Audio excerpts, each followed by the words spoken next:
సమర్థ సద్గురు సాయినాథాయ నమః. శ్రీ రమణాశ్రమ లేఖలు 246వ లేఖ. అనాథనాథుడు. 24/5/1949.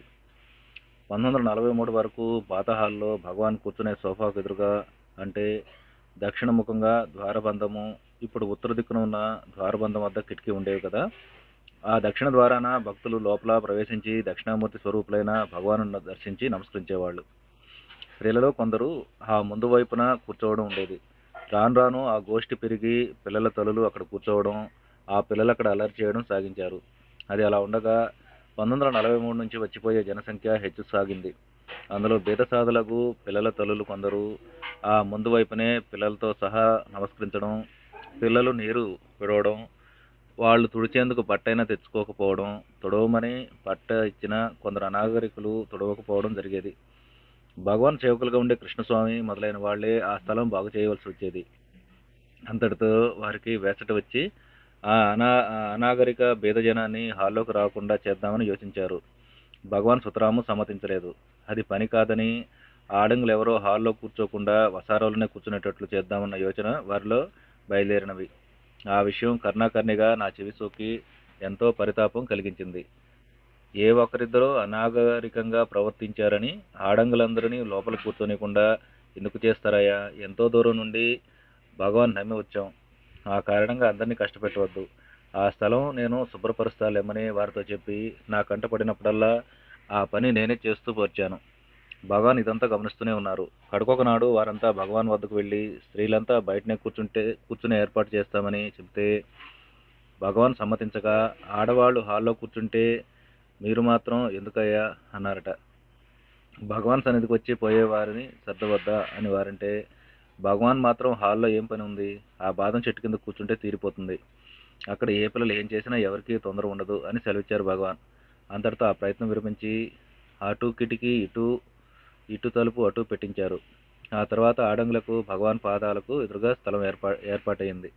1946లో జరిగిన బ్రహ్మోత్సవానికి నన్ను స్త్రీలకు వాలంటీర్గా నియమించడానికి ఇటువంటిది ఒక సంఘటన జరిగింది. ఏమంటే, భగవాన్ కూర్చునేందుకు స్వర్ణోత్సవ పర్ణశాలలో వసతి చేయగానే, అంటే ఉత్సవం కూర్చునేందుకు స్వర్ణోత్సవ పర్ణశాలలో వసతి చేయగానే, అంటే ఉత్సవం మూడో నాడు మకాం అక్కడికి మార్చారు భగవాన్ అని ద్వితీయ భాగంలో రాసే ఉన్నానా? అలా మార్చిన వారు మధ్యాహ్నం విశ్రాంతి సమయంలోనైనా హాల్లోకి వెళ్ళక అక్కడే ఉండిపోయారట. సోఫా చుట్టూ తెరైనా లేదు. తాడు మాత్రం కొంచెం అడ్డంగా కట్టారు. పల్లెటూళ్ళ నుండి వచ్చిన పాఠక జనం ఊరంతా తిరిగి అక్కడికి వచ్చి భగవాన్ సన్నిధిలో కాళ్ళు చాచి కూర్చునేవాళ్ళు. పెద్ద శబ్దంతో కబుర్లాడేవాళ్ళు. పడుకుని గుర్రు వాళ్ళుగా 12 గంటల నుండి 2 వరకు చుట్టూ చేరారట. పిల్ల తల్లులు పాలిస్తూ నిద్రపోతే ఆ పిల్లలు అటు ఇటు తిరిగి అల్లరి చేస్తూ వినోదించసాగారట.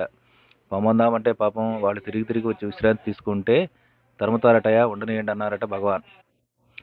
2 దాటగానే నేను వెళ్ళాను. అప్పటికి జనం కదిలి వెళ్తున్నారు. కృష్ణస్వామి వాళ్లే స్థలశుద్ధి చేయవలసి వచ్చింది. ఇదంతా భరించలేక హాల్లో కూర్చోవలసిందని కృష్ణస్వామి భగవాన్ అడుగుతున్నాడు. భగవాన్ సమ్మతించలేదు. ఆ పిల్లలు చేసిన అభాసంతా ఎవరు బాగు చేస్తారు అన్నాడు కృష్ణస్వామి. వారినే తొడవమని, జాగ్రత్తగా ఉండమని చెబితే సరిపోతుందన్నారు భగవాన్. అదంతా చెప్పడానికి ఇక్కడ ఎవరున్నారు? కాంగ్రెస్లో అయితే ఆడవాళ్లకు వాలంటీర్లు ఉంటారు అన్నాడు కృష్ణస్వామి. భగవాన్ చిరునవ్వుతో నా వైపు చూపి, అదుగో వాలంటీర్ ఉన్నదిగా, లేరంటావేమన్నారు. భగవదాదేశంగా గ్రహించి నా మాట వారు వింటారా అన్నాను. వినకేమి, బయట వాళ్ళు వింటారని చల్లగా సెలవిచ్చారు భగవాన్. అది సరి, వాళ్ళకైతే చెప్పవచ్చును అన్నాను. అదే పాపం, వాళ్ళు స్వామిని చూడాలని కదా వస్తారు. ఇక్కడికైతే వాళ్ళకి సౌకర్యం అన్నారు భగవాన్. భగవదాజ్ఞను జవదాటరాదని ఆనాటికి ఆ పని చూచాను. చాలా సౌకర్యంగా ఉన్నదని ఆ రాత్రి ఆఫీసు వారంతా యోచించి ఆ పని నాకు స్థిరపరిచారు. భగవాన్ ఆ 10 రోజులు ఆ విధంగా బీదజనానికి దర్శనమివ్వదలిచి అంత దాక్షిణ్య భావంతో కూర్చుంటే మనం ఆ మాత్రం సేవ చేయలేమా అని అనిపించింది. జయంతి, మహాపూజ ఇత్యాదులు జరుగునప్పుడు బీదవాళ్లు పంక్తికి వడ్డనం ప్రారంభించి సగం ముగిసిందని తెలిసేంత వరకు భగవాన్ భోజనానికి లేవరు కదా. పూర్వం ఆ జయంతి, మహాపూజాది సందడి సమయాల్లో బీదాసాద అందరి భోజనాలు అయిన తర్వాత చివరి పంక్తిన కానీ భగవాన్ భోజనం చేసేవారు కారట. ఇటీవలనే భక్తులంతా ప్రార్థిస్తే బీదవారి పంక్తికి వడ్డనం ప్రారంభించి సగమైన తర్వాత భోజనానికి వస్తూ ఉన్నారట. నిత్యం మధ్యాహ్నం భోజనశాలలో గంట కొట్టక ముందే కొంత అన్నం అన్ని పదార్థాలతో కలగలుపు చేసి ముద్దలుగా బీదవాళ్ళకిచ్చి పంపుతారు. ఆ అభ్యాసం ఆదికాలం నుండి ఉండేదట. ఆ మధ్యకాలంలో కొన్నాళ్ళు ఏ కారణం వలనో భోజనాలు ఆపుతూ ఉండగానో అయిన తర్వాతనో ఆ పని జరిగేది. ఒకనాడు ఒక బీదవానికి ఆ అన్నం అందక చెట్టు కింద నిలిచి అల్లాడుతూ ఉండడం భగవాన్ చూచారు. మరుదినం గంట కొట్టగానే లేచి వచ్చి బీదవాళ్ళున్న చెట్టు వద్ద ఆగి, ముందు వీళ్ళకి పెట్టి పంపకుంటే నేను భోజనశాలకు రానే రాను. వీరితో పాటు నేను ఈ చెట్టు కింద నిలిచి ఒడిపడతాను. నాకు ఒక ముద్ద వేస్తే తిని వెళ్ళి హాల్లో కూర్చుంటానని సెలవిచ్చారు భగవాన్. నాటి నుండి తిరిగి బీదవారికి పెట్టి పంపిన తర్వాతనే భోజనశాలలో గంట కొట్టడం ఆరంభించారు. 1947 ఫిబ్రవరిలో ఒకనాడు ఏమైందనుకున్నావు? ఒక బీదవాడు హాల్లోకి వచ్చి భగవాన్ సోఫాకు ఎదురుగా నిలబడ్డాడు. భగవాన్ ఏదో రాసుకుంటూ ఉండడం వల్ల అతను చూడలేదు. పోవయ్య అవతలకు అన్నారు సేవకులు. పోలేదు. పోకుంటే అలా కూర్చోరాదా అన్నారు వారు. కదలేదు. నీకే చెప్పేది అన్నారు మళ్ళీను. చలం లేదు. భగవాన్ తల ఎత్తి ఏమి అన్నట్లు అతని వైపు చూచారు. అతడు ఆర్తిగా, స్వామి నాకేమి వద్దు, కడుపులో మాడుతున్నది, ఈ ఆకలికి పట్టెడు అన్నం పెట్టించండి బాబు అన్నాడు. ఆజ్ఞాసూచికంగా సేవకుల వైపు చూచారు భగవాన్. ఈ భాగ్యానికి భగవాన్ అడగటలయ రాపోదాం అంటూ ఒకరు అతని వంటశాల వైపు తీసుకుని వెళ్ళారు. వాళ్ళటి పోగానే హాల్లో అందరినీ కలయచూచి, ఇదిగో చూచారా, వాడు చాలా బీదవాడు కనుక ఏ కోరికలు లేవు. ఒకటే కోరిక ఏమంటే కడుపులో మాడుతున్నది. ఆకలికింత అన్నం పెడితే చాలును, దాంతో తృప్తి చెంది వెడతాడు. వెళ్ళి ఏ చెట్టు కిందనో పడుకుని సుఖంగా నిద్రిస్తాడు. వాడికున్న తృప్తి మనకేది? మనకు ఎన్నో కోరికలు. ఒకటి తీరితే ఇంకొకటి వచ్చి ఆ స్థానాన్ని ఆక్రమిస్తుంది. ఇక తృప్తి పడేందుకు అవకాశమేది అని సెలవిచ్చారు భగవాన్. భగవాన్ సన్నిధి అబలలకు, అనాథలకు, దరిద్రులకు సదా ఆశ్చర్యభూతమేనని ఈ సంభవాల విశిష్టమే కదా. 247వ లేఖ ముఖమండప వాసం 3/6/1949. మహాపూజ నాటి పగలంతా భగవాన్ కొత్త హాల్లో ముఖమండపంలో గడిపి రాత్రికి తిరిగి స్వర్ణోత్సవ పర్ణశాలకు వచ్చారు. మరొక వారానికి కొత్త హాలు పని పూర్తయింది. కొందరు భక్తులకు స్వర్ణోత్సవం పర్ణశాలయే భగవాన్ ఉండుటకు వసతిగా ఉంటుందని తోచి ఆఫీసు వారితో సూచించారు. సర్వాధికారికి మాత్రం భగవానుని ముఖమండపంలోనే కూర్చోబెట్టాలని కోరిక. అందువల్ల వారు ఒకనాటి ఉదయం తమ అనుచరులతో సహా భగవాన్ సమీపించి, ఈ జ్యేష్ఠ శుద్ధ పంచమి బుధవారానికి సరైన 1/6/1949 తేదీ ఉదయం 10 గంటలకు యోగాసనం మీద స్థిరంగా ఉండే నిమిత్తం ఏర్పాట్లన్నీ చేయగలమని భగవాన్ అక్కడికి దయచేయాలని అనుచరుల ద్వారా అడిగించారు. భగవాన్ సాక్షిభావంతో నాదేమున్నది, 10 మంది కలిసి ఎక్కడ కూర్చోమంటే అక్కడే కూర్చుంటాను అన్నారు.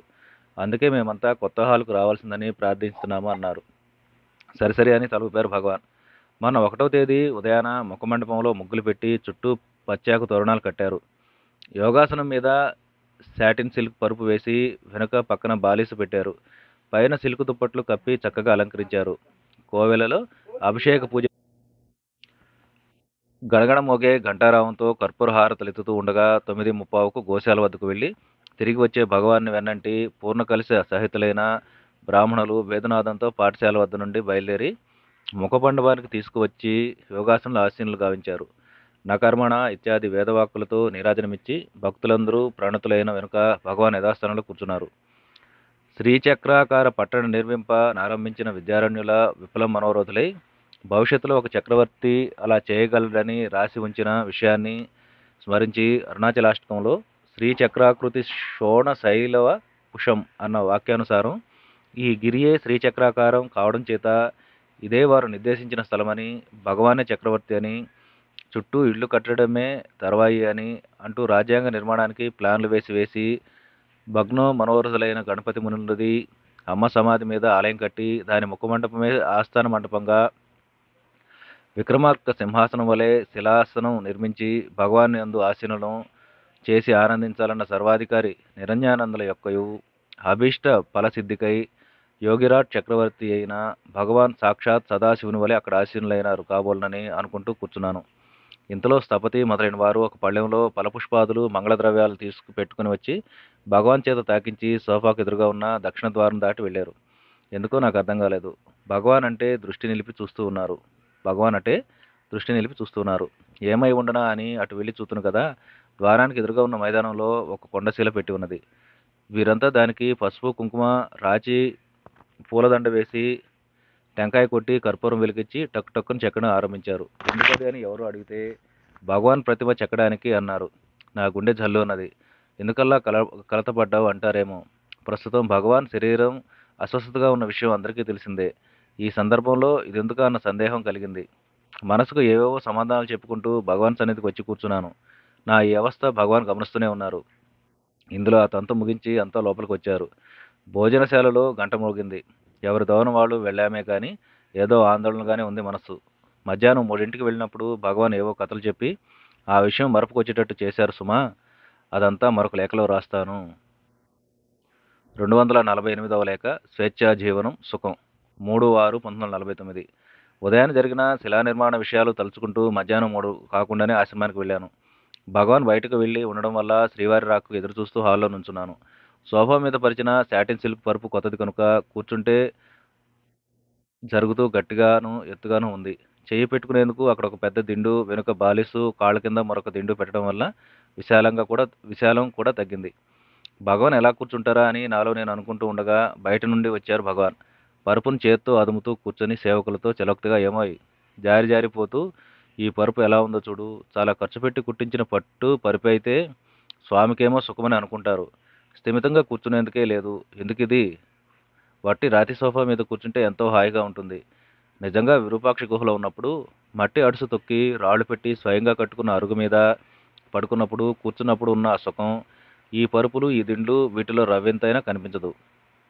ఆ సాధువు కథలో చెప్పినట్లే స్వామి కొబ్బరి ఆకుల పాకలో ఉంటూ రాతి సోఫా మీద పడుకుంటూ కష్టపడుతున్నారని ఏదో అట్టహాసంతో చేస్తారు. మనకు ఇందులో ఏమాత్రం సుఖం గోచరించదు. మనం కూడా ఆ సాధువు చేసినట్లు విరూపాక్ష గుహ ముందరి అరుగు కట్టిన రాళ్ల మూట కట్టుకుని ఎక్కడంటే అక్కడకే తెచ్చుకుని పరుపు మీద పరుచుకుంటే సరిపోతుందో ఏమోనోయ్. అక్కడ రాతి అరుగు, జూబ్లీ హాల్లో రాతి సోఫా. ఇక్కడ రాతి సోఫాయే గాని మధ్యలో ఈ పరుపు ఒకటే అడ్డు. అయితే ఒకటేలే. కాళ్ళ కింద దిండు, పక్కన ఒక దిండు, వెనుక బాలీసు ఈ 3 రాళ్ళల్లే ఉండనే ఉన్నవి. ఆ సాధువు కథకు దీనికి సరిపోయిందిలేవోయ్. తెచ్చుకోనక్కర్లేకుండా మన పడక్క మనకేమున్నది అన్నారు భగవాన్. ఒక భక్తులు అందుకుని భగవాన్ ఇప్పుడు సెలవిచ్చే ఆ సాధువు కథ ఏమి అన్నారు. ఏమా, ఒక అడవిలో చెట్టు కింద ఒక మహాత్ముడు మహాసాధువుగా నివసిస్తూ ఉండేవాడు.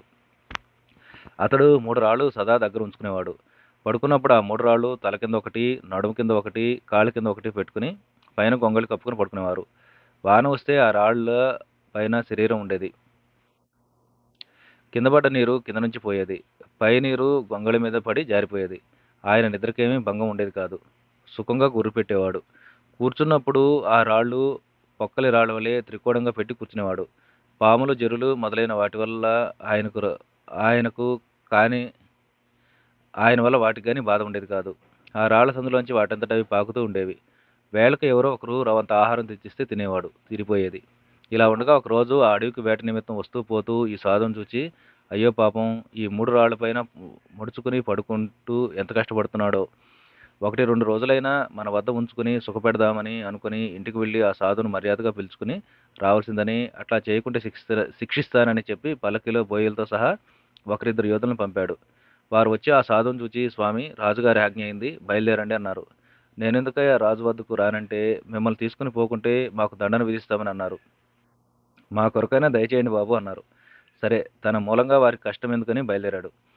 సర్దేందుకు సామానేముంది? గోచిగుడ్డ, గొంగళి, ఆ 3 రాళ్ళు. గోచి మడిచి గొంగళిలో పెట్టి ఆ 3 రాళ్ళు మూటకట్టాడు. అదేమిరా, ఈ స్వామి రాజేంద్రపురానికి వెళుతూ రాళ్ళు మూట కడుతున్నాడు, పిచ్చా వెర్రా అనుకున్నారు యోధులు. సరే, ఆ మూటతో సహా పల్లకి ఎక్కి రాజు వద్దకు వచ్చాడు. రాజు ఆ మూట చూచి వారి సామాన్యత ఉందనుకుని సగౌరవంగా ఒక అంతఃపురంలో వారిని దింపి స్నాన పానాదులు షడ్రసోపేత భోజనం పెట్టించి పట్టు మంచంపై పట్టుపరుపులు పరిచి పడక ఏర్పాటు చేశాడు. ఈ సాధువు తన మూట విప్పి 3 రాళ్ళు తీసి యథాప్రకారం ఆ పరుపై పరిచి కంబళి కప్పుకుని పడుకున్నాడు. మరుదినం రాజు వచ్చి నమస్కరించి, స్వామి, నిద్రపోయేందుకు ఇక్కడ సుఖంగా ఉందా అన్నాడు. ఆహా, అందుకేం లోటుంది. నాకు ఎప్పుడూ ఒకటే సుఖం. సాధువు: అది కాదు స్వామి, అక్కడ రాళ్ల మీద పడుకుని కష్టపడుతున్నారు కదా, ఇక్కడ ఈ పడక, ఈ వసతి సుఖంగా ఉందా అని అడుగుతున్నాడు ఆ రాజు. అక్కడున్న పడకే ఇక్కడుంది, ఇక్కడున్న పడకే అక్కడ ఉంది. అందువల్ల నాకు ఎప్పుడూ ఒకటే సుఖం. నా నిద్రకు సుఖానికి ఎప్పుడూ లోటు లేదే అన్నాడా సాధువు. ఆ రాజు, ఇదేమా, అక్కడున్న సుఖమే ఇక్కడుంది, ఇక్కడున్న పడకే అక్కడ ఉంది అంటాడే అన్న ఆలోచనతో మంచం మీద చూస్తే 3 రాళ్ళు యథాప్రకారం పరిచి ఉన్నవి. వెంటనే రాజు ఆ సాధువుకు సాష్టాంగపడి, ఓ మహానుభావ, నీ మహిమ తెలియక నేనేదో నిన్ను సుఖపెట్టవలెనని రప్పించాను. నీవు సదా సుఖివని తెలియనేరక ఈ విధంగా ప్రవర్తించిన నా అవివేకాన్ని మన్నించి నన్ను అనుగ్రహించడని ప్రార్థించి కృతకృత్యుడై వారి ద్రోవన వారిని పోనిచ్చాడు. ఇదే ఆ సాధువు కథ అని సెలవిచ్చారు భగవాన్. మహాత్ముల దృష్టిలో స్వేచ్ఛా జీవనమే సుఖప్రదమైనదన్నమాట అన్నారా భక్తులు. కాక మరేమి, ఇలాంటి సౌదాలలో నివాసం ఉంటే జైలేనన్నమాటే. ఏ క్లాసు ఖైదీ అన్నమాట. పైగా ఇటువంటి పరుపుల మీద కూర్చుంటే పల్లేరు కాయల మీద కూర్చున్నట్లే ఉంటుంది. స్థిమితమేది అన్నారు భగవాన్. మర్నాటికి ఆ పరుపులు తీసివేసి మామూలు పరుపులు వేయబడ్డది. అయినా ఆ సాధువు వలె భగవానికి స్వేచ్ఛా జీవనానికి వదిలితే బాగుండునేమోనని కొందరు అనుకున్నారు. కానీ భక్తుల పంజరపు చిలకల వలె భగవాన్ అక్కడే ఉండిపోవాల్సి వచ్చింది. భక్తులు వారిని విడిస్తే కదా. 249వ లేఖ ఫ్యాను. 4/6/1949. నిన్న సాయంత్రం భగవాన్ బయటికి వెళ్ళే వచ్చే లోపల నవనాగరికులైన భక్తులు కొందరు కొత్త హాలులో ఉన్న ఫ్యానులన్నీ ఒక్కసారి వేసి భగవాన్ రాకు ఎదురు చూస్తూ వినోదంగా కూర్చున్నారు. భగవాన్ వచ్చి రాగానే హాలుపై భాగమంతా పరిశీలించి చూచి సోఫా మీద కూర్చుంటూ సేవకులతో, ఎవరయ్యా ఈ ఫ్యాన్లన్నీ వేసింది అన్నారు. ఆ కూర్చున్న వారి వైపు చూపుతూ, వారంతా వేయమంటే వేశాము అన్నారు సేవకులు. సరి మంచి పని చేశారు. వారికి అంత ఉక్కగా ఉంటే వారు కూర్చున్న చోట ఉండే ఆ ఫ్యాన్ వేస్తే సరిపోతుంది, ఇవన్నీ ఎందుకు అన్నారు భగవాన్. అన్నీ వేస్తే హాయిగా ఉంటుందని వారంతా అంటే వేశామన్నారు ఆ సేవకులు. సరిపోయింది. ఇన్ని ఫ్యానులకు ఎంత కరెంటు ఖర్చో, ఎంత బిల్లో, మన నిమిత్తం ఎందుకు సెలవు, చాలు ఆపండి అన్నాడు భగవాన్. వేదపారాయణం అయ్యేంత వరకైనా ఉంచండి అని వారంటున్నారు అన్నాడు కృష్ణస్వామి. ఓహో అలాగా. వారు ధనవంతులు కనుక వారి ఇళ్లలో ఇంతకు 10 రెట్లు అధికంగా ఫ్యాన్లు పెట్టుకుని కూర్చోవచ్చును. మనకెందుకు ఆడంబరం, విసనకర్ర ఉంది, చేతులున్నవి, అన్నీ ఆఫ్ చేయండి అని సెలవిచ్చారు భగవాన్. ఆ తర్వాత సేవకులు ఒక్కటి ఉంచి తక్కినవన్నీ ఆఫ్ చేశారు. నేను ఇక్కడ వచ్చిన కొత్తల్లో అంటే 1941, 42 ఆ ప్రాంతంలో కొత్తగా ఎవరో ఎలక్ట్రిక్ ఫ్యాన్ తెచ్చి భగవాన్ సన్నిధిలో ఉపయోగించవలసిందని ప్రార్థించారు. ఎందుకయ్యా ఇది, విసనకర్ర ఉంది, చేతులున్నవి, కావలసినప్పుడు విసురుకుంటాను, నాకెందుకు ఇవ్వను నేను అన్నారు భగవాన్. అది శ్రమ కదా, ఫ్యాన్ అయితే బాధ లేదన్నాడు ఆ భక్తుడు. శ్రమ ఏమి, అదైతే మనకు ఎంత గాలి కావాలో అంతే వస్తుంది. ఫ్యాన్ బొయ్యమనే శబ్దంతో విపరీతంగా విసురుతుంది. పైగా కరెంటు ఖర్చు, అందుకు బిల్లు మన మూలంగా ఆఫీసు వారికి ఎందుకు ఆ ఖర్చు అన్నాడు భగవాన్. ఆఫీస్ వారి అనుమతి మీదనే తెచ్చాం స్వామి అన్నాడు ఆ భక్తుడు. ఓహో అట్లాగా, అయితే వారి వద్దనే పెట్టుకోమనండి, వారంతా పనిచేసేవారు కనుక వారికి అవసరం, నాకెందుకు అన్నారు భగవాన్. ఆ భక్తుడు ఏమీ మాట్లాడక ఆ ఫ్యాన్ అక్కడే వదిలిపెట్టి వెళ్ళిపోయాడు. అది టేబుల్ ఫ్యాన్ అవడం వల్ల భగవాన్ సోఫాకు పక్కనే పెట్టి ఉంచి ఒక్కపోతగా ఎక్కువైనప్పుడు సమీపస్తులు ఎవరో ఒకరు తిప్పేవారు. భగవాన్ వెంటనే, అదుగో అందుకు కదా ఇక్కడ పెట్టనే వద్దన్నది, కావాలంటే మీ దగ్గర పెట్టుకోరాదు అని మందలించి వారెవరూ ఆపుకుంటే కర్రపుల్లతో తామే ఆపుతూ ఉండేవారు. ఒక్క ఫ్యాన్కే ఒప్పుకొని భగవాన్ ఇన్ని ఫ్యానులు వాడడానికి ఇష్టపడతారా? పోనీ విసనకర్రతోనైనా ఎవరిని విసరనీయరు కదా. ఎవరైనా విసిరితే మీకు ఉక్కగా ఉంటే నేను విసురుతానా ఉండండి ఎదురుపచారం కూడా చేస్తారు. గత మే నెలలో భగవాన్ చేతికి పుండుకు రేడియం సూదులు కట్టినప్పుడు వెంకటరత్నం ఇత్యాది సేవకులు విసురుతూ ఉంటే భగవాన్ వారిని ఉపదేశ రూపంగా ఎంతో దూరం మందలించారు సుమా. 250వ లేఖ నిరపేక్ష. 5/6/1949. శాటిన్ పరుపులు, దిండ్లు, ఫ్యానులు మొదలైన వాటి యందు భగవాన్ చూపిన నిరపేక్ష నిన్న మొన్నటి జాబులో రాశాను. ఇప్పుడే కాదు, ఎప్పుడూ అటువంటి విలువలు గల వస్తువుల నందు శ్రీవారికి నిరపేక్షయే. 1946 సెప్టెంబర్లో శ్రీవారికి స్వర్ణోత్సవం జరిగింది కదా. ఆ ఉత్సవం ఇంకొక నెల రోజులున్న దనగా బరోడా రాణి భగవాన్ సోఫా మీద పరచవలసి వచ్చిందని జరీ పూలతోనూ చెంకు కుత్తులతోనూ నిండుగా ఉన్న ముఖమల్ పట్టుశాలువ భంగి ద్వారా పంపింది. ఆఫీసు వారది భగవాన్ సమీపంలో పనిచేసే రాజగోపాలయ్యర్కి ఇచ్చి భగవాన్ వద్దకు పంపారు. వారది తెచ్చి చూపి సోఫా మీద పరుస్తామంటే వద్దని వారించారు భగవాన్. ఆ భక్తుడది భగవాన్ పాదాల మీద వేయబోతే జాపిన కాళ్ళు ముడుచుకుని తిరిగి జాపకుండా అలాగే కూర్చున్నారు భగవాన్. ఆ భక్తులది పని కాదని ఆ సెలవ తీసి బాలిస్ పైన కప్పాడు. వెంటనే బాలిస్తును అనుకోవడం మాని సోఫా మధ్య జరిగి పద్మహస్తులై పలకకుండా కూర్చున్నారు భగవాన్. ఇక లాభం లేదని ఆ సెలవ మడిచి ఆఫీసులోకి తీసుకుని వెళ్ళాడు ఆ భక్తుడు. వారటు పోయిన తర్వాత భగవాన్ యథాప్రకారం కూర్చుని సమీపస్తులతో, చొక్కాలు, కోట్లు, తలపాగాలు ధరించి దర్జాగా ఉండేవారికే గాని మనకెందుకు ఇవ్వను నేను, వాటి మీద కూర్చోవాలంటే పల్లేరుకాయల మీద కూర్చున్నట్లే ఉంటుంది. వట్టి ఒళ్ళు బట్టతల అన్నట్లున్న మనకు అవన్నీ ఎందుకు, వట్టి ఒళ్ళు బట్టతల అన్నట్లు ఉన్న మనకు అవన్నీ ఎందుకు, ఈ తుండే మనకు పట్టు శాలువ, బంగారు కండువాను అన్నారు. కొన్ని చోట్ల అటువంటివి వాడుతుంటారు కదా, అందువల్ల పంపారు కాబోలును అన్నారు ఒక భక్తులు. కావచ్చును, అయితే అవన్నీ వాడుకునేంత హోదా మనకేముంది, నేను ఒక బిచ్చగాడిని, మన హోదాకు ఇప్పుడున్నదే ఎక్కువ. ఈ సోఫా, ఈ పరుపులు, ఈ దిండ్లు ఇదంతా ఎందుకు, మీరంతా ఒప్పుకోరు కానీ ఆ నేల మీద ఈ తుండుగుడ్డ పరుచుకుని కూర్చుంటే ఎంతో తృప్తిగా ఉంటుంది అన్నారు భగవాన్. ఆ తుండుగుడ్డైనా రవ్వంత పెద్దది కాకూడదంటారా అన్నారు భగవాన్. కదా భగవాన్ అన్నారు మొదలయ్యారు. ఇంకా పెద్దది ఎందుకండోయ్, అర్ధ గజం వెడల్పు, ముక్కాలు గజం పొడవు ఉంది. చెమట పోస్తే తుడుచుకునేందుకు, ఎండలో పెడితే తల మీద కప్పుకునేందుకు, చలి వేస్తే కంఠానికి చుట్టుకునేందుకు, అవసరమైతే కింద పరుచుకుని కూర్చునేందుకు అది సరిపోతుంది. ఇంకా పెద్దది పెట్టుకుని ఏం చేస్తాం అని సెలవిచ్చారు భగవాన్.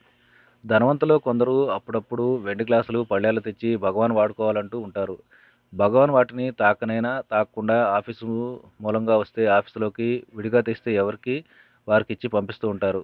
అందువల్ల అవైతే లాభం లేదని 1947లో డాక్టర్ గణపతి అయ్యర్ భార్య జానకి అమ్మాళ్ భగవాన్ వాడుకోవడానికి వెండి గుబ్బుల పావుకోళ్ళు ఒక భక్తుని ద్వారా పంపింది.